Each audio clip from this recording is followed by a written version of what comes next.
कृष्णम वंदे जगत गुरु। मैं भगवान श्री कृष्ण को, जो जगत के गुरु हैं, उन्हें प्रणाम करती हूँ। श्री श्री राधा माधव की जय। श्रीमद् भगवद गीता की जय। श्रीमद् भगवद गीता का अध्याय 4 और श्लोक संख्या 31 का भी हम पाठ करेंगे। यज्ञशिष्टामृत भुजो यान्ति ब्रह्म सनातनम नायं लोकोऽस्ते यज्ञस्य कुतो अन्य कुरु सत्तम। यज्ञशिष्टा अमृतभुजो यान्ति ब्रह्म सनातनम नायं लोको अस्ति यज्ञस्य कुतो अन्य कुरु सत्तम। ऐसे योगी जन यज्ञ से जो बचा हुआ भोजन होता है उसी को पाते हैं, यानी भगवान को भोग लगाकर ही भोजन पाते हैं।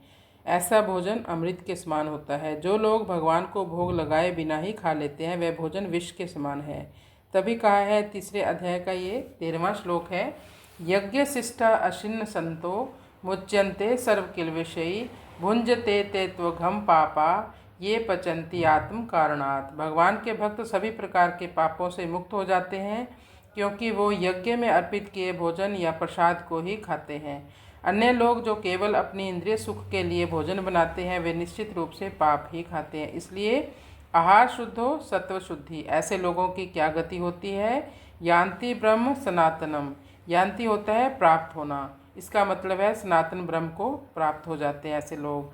अब हम इसका अनुवाद करेंगे। ये सभी यज्ञ करने वाले, यज्ञों के ज्ञाता, यज्ञों द्वारा शुद्ध होकर यज्ञों के अवशिष्ट को ग्रहण करके अमृत रूपी भोजन को चख कर सनातन ब्रह्म को प्राप्त हो जाते हैं। यज्ञ का अर्थ है अपने कर्मों को भगवान को अर्पित कर देना या किसी शुभ कार्य में अपना योगदान देना।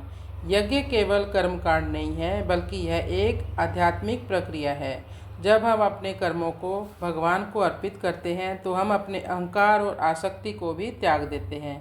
इससे हमारे मन और तन की भी शुद्धि हो जाती है और हम भगवान के बहुत पास आ जाते हैं, एकदम करीब आ जाते हैं। हमें अपने जीवन में यज्ञ को महत्व देना चाहिए, चाहे वह किसी भी रूप में हो।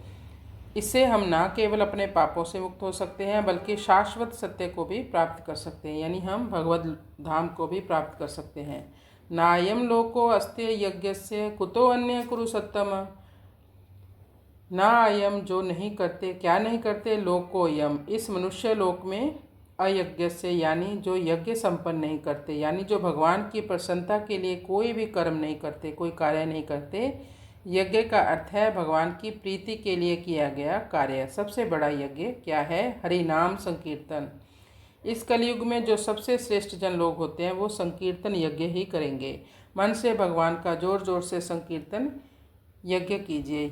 यज्ञ नाम जप यज्ञ अस्ति। भगवान ने गीता में कहा है, समस्त प्रकार के यज्ञों में मैं जप यज्ञ हूँ। नायम लोको अस्ति यज्ञ से, जो लोग यज्ञ नहीं करते उनको ना तो इस लोक में सुख मिलता है, कुतो अन्य, फिर उनको परलोक में या दैवलोक में कैसे सुख प्राप्त होगा। हे कुरुसत्तम, हे अर्जुन, यानी कुरुओं में श्रेष्ठ अर्जुन। अब हम इसका अनुवाद करते हैं। हे कुरुश्रेष्ठ अर्जुन, यज्ञ ना करने वाले के लिए यह लोक भी प्राप्त नहीं है, तो भला परलोक या दैवलोक का सुख कैसे प्राप्त हो सकता है।